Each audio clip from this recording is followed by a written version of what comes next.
kugira umwiryane n'abakoresha n'abakozi bacu.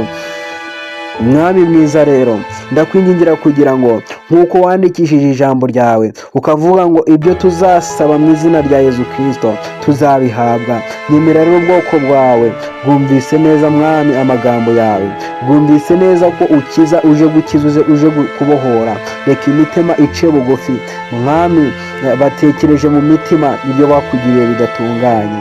Mwami ndakwingingira kugira ngo ubagirire imbabazi, kuko isezerano ryawe ni ukutubabarira, kandi ijambo ryawe ryakubwiye ngo tugushake bigishoboka.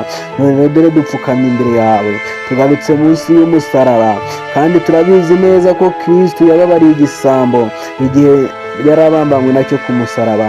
Natwe rero turakwingingira kugira ngo utubabarire mwami. Dore ubwoko bwawe mwami, abasore baciye bugufi mwami, abakobwa baciye bugufi, abapapa n'abamama baciye bugufi, abana bato nabo mwami bari kutwumva baciye bugufi. Mwami Nyiringabo Imana, barakwingingira kugira ngo bahe imbabazi, maze ubuntu bw'imbabazi ugira mwami uboneho gusenya aba Edomu bubatse ku buzima bwacu. Ndasenga mu izina rya Yesu Kristo, ndategeka kugira ngo mwami ababuze akazi uyu munsi mwami usenye aba Edomu ku buzima bwabo. Amasengesho yahagaritswe mwami n'aba Edomu uyu munsi agomoroke. Marayika w'ijuru atangira abakoreho, atangira abahumurize. Ababuze urubyaro kubera ko aba Edomu bahigiye ku nda zabo zibyara, kandi mwami Nyiringabo wahigiye kuje gusenya na busenye babona urubyaro mu izina rya Yesu Kristo. Abaheze kwa muganga bahejejwe n'ubuzima bubagoye, ubuzima bw'uburwayi bw'indwara z'umubiri n'ubuzima bw'indwara z'umwuka, turakwingingira kugira ngo rero Kristo utegeke mu izina ryawe. Uyu munsi Abedomu bahagarare ku buzima bwacu. Uyu munsi mwami ubusambanyi bucike mu bagaragu bawe, butinganyi burangire mwami.